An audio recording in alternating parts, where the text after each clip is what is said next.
പുതിയൊരു വീഡിയോയിലോട്ട് സ്വാഗതം. ഈ ഒരു വീഡിയോയിലൂടെ നമ്മൾ കാണാൻ വേണ്ടി പോകുന്നത് കോഴിക്കോട് നിന്നുള്ള യൂസർ കാറുകളാണ്. വീഡിയോ ഇഷ്ടപ്പെട്ടാൽ ലൈക്ക് ചെയ്യുക, ഇഷ്ടപ്പെട്ട ഡിസ്ലൈക്ക് ചെയ്യുക. ഇനി നമ്മൾ ചാനൽ സബ്സ്ക്രൈബ് ചെയ്ത് തീർച്ചയായും സബ്സ്ക്രൈബ് ചെയ്യുക. അതുപോലെ തന്നെ നിങ്ങളുടെ വണ്ടി നമ്മുടെ ചാനലിലൂടെ സെയിൽ ചെയ്യാൻ താല്പര്യമുണ്ടെങ്കിൽ എൻ്റെ മെയിൽ ഐഡിയിലേക്ക് വണ്ടിയുടെ ഫോട്ടോസും മറ്റ് ഡീറ്റെയിൽസും അയച്ചു തരികയാണെങ്കിൽ വരുന്ന ദിവസങ്ങളിലെ വീഡിയോയിൽ ആ ഒരു വണ്ടിയുടെ ഡീറ്റെയിൽസ് ഉൾപ്പെടുന്നതായിരിക്കും. അപ്പോൾ കൂടുതലൊന്നും അറിയില്ല, നമുക്ക് നേരെ വീഡിയോ കിട്ടും. നമ്മൾ ആദ്യം കാണാൻ വേണ്ടി പോകുന്നത് മാരുതി സുസുക്കി സ്വിഫ്റ്റ് ആണ്. 2007 രജിസ്ട്രേഷൻ വണ്ടിയാണിത്. 1200 cc വരുന്ന ഈ ഒരു വണ്ടി പെട്രോൾ വേരിയൻ്റ് ആണ്. LX ആണ് ഇതിൻ്റെ ഓപ്ഷൻ വരുന്നത്. ബേസ് മോഡൽ വണ്ടിയാണ്. സെക്കൻഡ് ഓണർഷിപ്പ് വരുന്ന ഈ ഒരു വണ്ടി ഇതുവരെ സഞ്ചരിച്ചിട്ടുള്ളത് 84,000 കിലോമീറ്ററോളം സഞ്ചരിച്ചിട്ടുണ്ട്. മാനുവൽ ട്രാൻസ്മിഷനാണ് വരുന്നത്. വണ്ടിയുടെ ഇൻറ്റീരിയറും എക്സ്റ്റീരിയറും ഒക്കെ നല്ല രീതിയിൽ മെയിൻറ്റെയിൻ ചെയ്തിട്ടുണ്ട്. മറ്റ് കംപ്ലൈൻറ്റോ ആക്സിഡൻറ്റ് ഹിസ്റ്ററിയോ റീപ്ലേസ്മെൻറ്റോ ഒന്നും തന്നെ സംഭവിച്ചിട്ടില്ല. വണ്ടിക്ക് സർവീസ് ഹിസ്റ്ററൊക്കെ അവൈലബിൾ ആണ്. തേർഡ് പാർട്ടി ഇൻഷുറൻസ് ആണ് ഇപ്പോൾ നിലവിലുള്ളത്. ഇതിൻ്റെ ഫീച്ചേഴ്സ് ആയിട്ട് പറയുന്നത് AC power steering, music system, ഇതൊക്കെയാണ് ഇതിൻ്റെ ഫീച്ചേഴ്സ് ആയിട്ട് വരുന്നത്. ബേസ് മോഡൽ വണ്ടി ആയതുകൊണ്ട് തന്നെ ഇതിന് പവർ വിൻഡോസ് വരുന്നതല്ല. വണ്ടിയുടെ ടയർ ഭാഗത്ത് വന്നാൽ 4 ഡേയ്സും ആവറേജ് കണ്ടീഷനുള്ളത്. ഏകദേശം ഒരു 15-16 മൈലേജും പ്രതീക്ഷിക്കാവുന്നതാണ്. ഈ ഒരു 2007 രജിസ്ട്രേഷൻ സ്വിഫ്റ്റിന് ചോദിക്കുന്ന റേറ്റ് 1,20,000 രൂപയാണ് ഇതിന് ചോദിക്കുന്നത്. അത് നെഗോഷ്യോ പ്രൈസ് അല്ല, ഫിക്സ്ഡ് എമൗണ്ട് ആണ്. വണ്ടിക്ക് ലോൺ കിട്ടത്തില്ല. 2007 രജിസ്ട്രേഷൻ വണ്ടി ആയതുകൊണ്ട് തന്നെ ലോൺ കിട്ടത്തില്ല. അപ്പോൾ വണ്ടിയുടെ കൂടുതൽ ഡീറ്റെയിൽസ് അറിയുന്നതിനും വണ്ടി എടുക്കാൻ താല്പര്യമുണ്ടെങ്കിലും ഇവരുമായി ബന്ധപ്പെടാവുന്നതാണ്. അപ്പോൾ നമുക്ക് നേരെ നെക്സ്റ്റ് വണ്ടിയിൽ പോകാം. മാരുതി സുസുക്കി വാഗണർ 2011 രജിസ്ട്രേഷൻ വണ്ടിയാണ് നിങ്ങളിപ്പോൾ കണ്ടുകൊണ്ടിരിക്കുന്ന ഈ ഒരു വണ്ടി. LX ആണ് ഇതിൻ്റെ ഓപ്ഷൻ വരുന്നത്. ബേസ് മോഡൽ വണ്ടിയാണ്. 1000 cc എന്ന വണ്ടി വരുന്നത്. പെട്രോൾ വേരിയൻ്റ് ആണ് വണ്ടി. സിംഗിൾ ഓണർഷിപ്പ് വരുന്ന ഈ ഒരു വണ്ടി ഇതുവരെ സഞ്ചരിച്ചിട്ടുള്ളത് 70,000 കിലോമീറ്ററോളം സഞ്ചരിച്ചിട്ടുണ്ട്. മാനുവൽ ട്രാൻസ്മിഷനാണ് വരുന്നത്. വണ്ടിയുടെ ഇൻറ്റീരിയറും എക്സ്റ്റീരിയറും ഒക്കെ നല്ല രീതിയിൽ മെയിൻറ്റെയിൻ ചെയ്തിട്ടുണ്ട്. മറ്റ് കംപ്ലൈൻറ്റോ ആക്സിഡൻറ്റ് ഹിസ്റ്ററോ ഫ്ലഡ് പ്രശ്നങ്ങളൊന്നും സംഭവിച്ചിട്ടില്ല. വണ്ടിക്ക് സർവീസ് ഹിസ്റ്ററൊക്കെ അവൈലബിൾ ആണ്. തേർഡ് പാർട്ടി ഇൻഷുറൻസ് ആണ് ഇപ്പോൾ നിലവിലുള്ളത്. ഇതിൻ്റെ ഫീച്ചേഴ്സ് ആയിട്ട് പറയുന്നത് AC power steering, 2 door power window, music system, ഇതൊക്കെയാണ് ഇതിൻ്റെ ഫീച്ചേഴ്സ് ആയിട്ട് വരുന്നത്. അതുപോലെ തന്നെ ഇതിൻ്റെ ടയർ ഭാഗത്ത് വന്നാൽ 4 ഡേയ്സും 60% ടയേഴ്സും ഉണ്ട്. ഏകദേശം ഒരു 17-18 മൈലേജ് പ്രതീക്ഷിക്കാവുന്നതാണ്. ഈ ഒരു 2011 രജിസ്ട്രേഷൻ വാഗണറിന് ചോദിക്കുന്ന റേറ്റ് 2 ലക്ഷം രൂപയാണ് ഇതിന് ചോദിക്കുന്നത്. അത് നെഗോഷ്യോ പ്രൈസും കൂടിയാണ്. 2011 രജിസ്ട്രേഷൻ വണ്ടിയാണ് തന്നെ ചെറിയ രീതിയിൽ ലോണും കിട്ടുന്നതായിരിക്കും. അപ്പോൾ ഈ ഒരു വണ്ടി എടുക്കാൻ താല്പര്യമുണ്ടെങ്കിൽ ഇവരുമായി ബന്ധപ്പെടാവുന്നതാണ്. അപ്പോൾ നമുക്ക് നേരെ നെക്സ്റ്റ് വണ്ടിയിലേക്ക് പോകും. ടൊയോട്ടയുടെ സെഡാൻ കാറ്റഗറിയിൽ വരുന്ന ടൊയോട്ട ഇറ്റിയോസ് ആണ് നിങ്ങളിപ്പോൾ കണ്ടുകൊണ്ടിരിക്കുന്ന ഈ ഒരു വണ്ടി.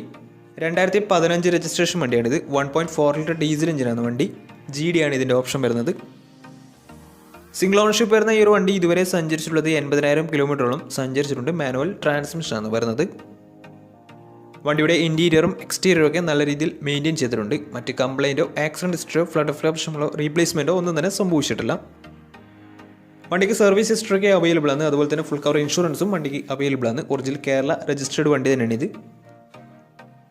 ഇതിൻ്റെ ഫീച്ചേഴ്സ് ആയിട്ട് പറയുന്നത് AC power steering, 4 door power window, dual air bag, music system, അതുപോലെ തന്നെ ABS EBD brake system, reverse sensor, remote central lock system, ഇതൊക്കെയാണ് ഇതിൻ്റെ ഫീച്ചേഴ്സ് ആയിട്ട് വരുന്നത്. അതുപോലെ തന്നെ ഇതിൻ്റെ ടയർ ഭാഗത്ത് വന്നാൽ 4 ഡേയ്സും 60% മുകളിൽ ടയേഴ്സും ഉണ്ട്. ഏകദേശം ഒരു 16-17 മൈലേജും പ്രതീക്ഷിക്കാവുന്നതാണ്.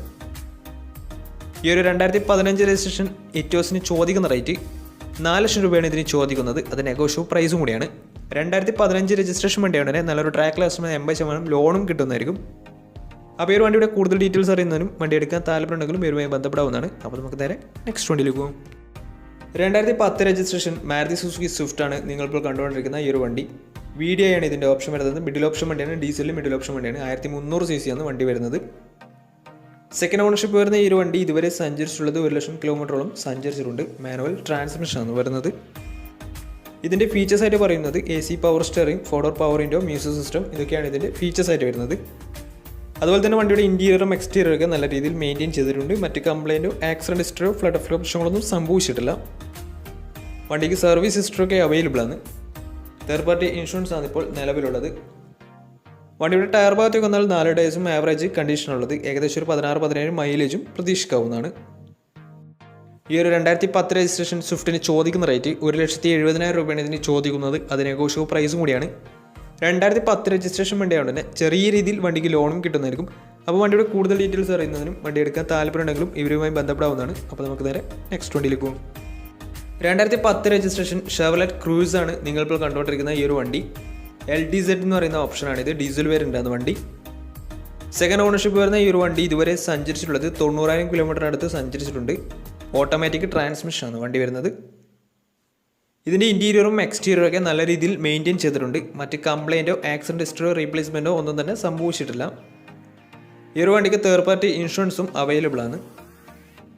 ഇതിൻ്റെ ഫീച്ചേഴ്സായിട്ട് പറയുന്നത് AC power automatic climate control, AC power steering, 4-door power window, inbuilt stereo, air bag, ABS CBD brake system, sunroof, അതുപോലെ തന്നെ reverse sensor, alloy wheels, remote central lock system, electrically adjustable mirrors, ഇതൊക്കെയാണ് ഇതിൻ്റെ ഫീച്ചേഴ്സായിട്ട് വരുന്നത്.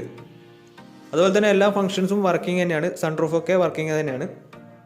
അപ്പോൾ അതുപോലെ തന്നെ വണ്ടിയുടെ tyre ഭാഗത്തൊക്കെ വന്നാൽ 4 ടയേഴ്സും ആവറേജ് കണ്ടീഷനാണ് ഉള്ളത്. ഈ ഒരു വണ്ടിക്ക് ഏകദേശം ഒരു 13-14 മൈലേജ് പ്രതീക്ഷിക്കാവുന്നതാണ്. ഈ ഒരു 2010 രജിസ്ട്രേഷൻ ഷെവർലെ ക്രൂസിന് ചോദിക്കുന്ന റേഞ്ച് 3 ലക്ഷം രൂപയാണ് ഇതിന് ചോദിക്കുന്നത്. അത് നെഗോഷ്യബിൾ പ്രൈസും കൂടിയാണ്. ഈ ഒരു വണ്ടിക്ക് ലോൺ കിട്ടത്തില്ല. വണ്ടിയുടെ കൂടുതൽ ഡീറ്റെയിൽസ് അറിയുന്നതിനും വണ്ടി എടുക്കാൻ താല്പര്യമുണ്ടെങ്കിലും ഇവരുമായി ബന്ധപ്പെടാവുന്നതാണ്. അപ്പോൾ നമുക്ക് നേരെ നെക്സ്റ്റ് വണ്ടിയിൽ പോകും. ഫോർഡിൻ്റെ സെഡാൻ കാറ്റഗറിയിൽ വരുന്ന ഫോർഡ് ഫിയസ്റ്റയാണ് നിങ്ങളിപ്പോൾ കണ്ടുകൊണ്ടിരിക്കുന്ന ഈ ഒരു വണ്ടി. 2010 രജിസ്ട്രേഷൻ വണ്ടിയാണിത്. 1.4 ലിറ്റർ ഡീസൽ എഞ്ചിനാണ് വണ്ടി വരുന്നത്. വണ്ടിയുടെ ഇൻറ്റീരിയറും എക്സ്റ്റീരിയറും ഒക്കെ നല്ല രീതിയിൽ മെയിൻറ്റെയിൻ ചെയ്തിട്ടുണ്ട്. മറ്റ് കംപ്ലൈൻറ്റോ ആക്സിഡൻറ്റ് ഹിസ്റ്ററിയോ റീപ്ലേസ്മെൻറ്റോ ഒന്നും തന്നെ സംഭവിച്ചിട്ടില്ല. ഈ ഒരു വണ്ടി സെക്കൻഡ് ഓൺഷിപ്പാണ് വരുന്നത്. ഇതുവരെ സഞ്ചരിച്ചിട്ടുള്ളത് 80,000 കിലോമീറ്ററാണ്. വണ്ടിക്ക് സർവീസ് ഹിസ്റ്ററൊക്കെ അവൈലബിൾ ആണ്. തേർഡ് പാർട്ടി ഇൻഷുറൻസ് ആണ് ഇപ്പോൾ നിലവിലുള്ളത്. ഇതിൻ്റെ ഫീച്ചേഴ്സായിട്ട് പറയുന്നത് AC power steering, 4-door power window, inbuilt stereo, reverse sensor, remote central lock system, ഇതൊക്കെയാണ് ഇതിൻ്റെ ഫീച്ചേഴ്സായിട്ട് വരുന്നത്. വണ്ടിയുടെ ടയർ ഭാഗത്ത് വന്നാൽ 4 ടയേഴ്സും ആവറേജ് കണ്ടീഷനുള്ളത്. ഈ ഒരു വണ്ടിക്ക് ഏകദേശം ഒരു 15-16 മൈലേജ് പ്രതീക്ഷിക്കാവുന്നതാണ്. ഈ ഒരു 2010 രജിസ്ട്രേഷൻ ഫോർഡ് ഫിയസ്റ്റയ്ക്ക് ചോദിക്കുന്ന റേറ്റ് 1 ലക്ഷം രൂപയാണ് ഇതിന് ചോദിക്കുന്നത്. അത് ചെറിയ രീതിയിൽ നെഗോഷ്യബിൾ പ്രൈസും കൂടിയാണ്. അപ്പോൾ ഈ ഒരു വണ്ടിയുടെ കൂടുതൽ ഡീറ്റെയിൽസ് അറിയുന്നതിനും വണ്ടി എടുക്കാൻ താല്പര്യമുണ്ടെങ്കിലും ഇവരുമായി ബന്ധപ്പെടാവുന്നതാണ്. അപ്പോൾ നമ്മുടെ ഇന്നത്തെ ഒരു വീഡിയോ നിങ്ങൾക്ക് ഇഷ്ടപ്പെടുന്നതായിരുന്നു. തീർച്ചയായും നമ്മുടെ ചാനൽ ഇതിലും സബ്സ്ക്രൈബ് ചെയ്യുക. അതുപോലെ തന്നെ നിങ്ങളുടെ വണ്ടി നമ്മുടെ ചാനലോട് സെയിൽ ചെയ്യാൻ താല്പര്യമുണ്ടെങ്കിൽ എൻ്റെ മെയിൽ ഐഡിയിലേക്ക് വണ്ടിയുടെ ഫോട്ടോസും മറ്റു ഡീറ്റെയിൽസും അയച്ചു തരികയാണെങ്കിൽ വരുന്ന ദിവസങ്ങളിലെ വീഡിയോയിൽ ആ ഒരു വണ്ടിയുടെ ഡീറ്റെയിൽസ് ഉൾപ്പെടുന്നതായിരിക്കും. അപ്പോൾ ഇനിയും നല്ല നല്ല വീഡിയോസ് ചെയ്യാൻ പറ്റുമെന്ന് പ്രതീക്ഷയിൽ സൈനിങ് ടാറ്റാ ബൈ.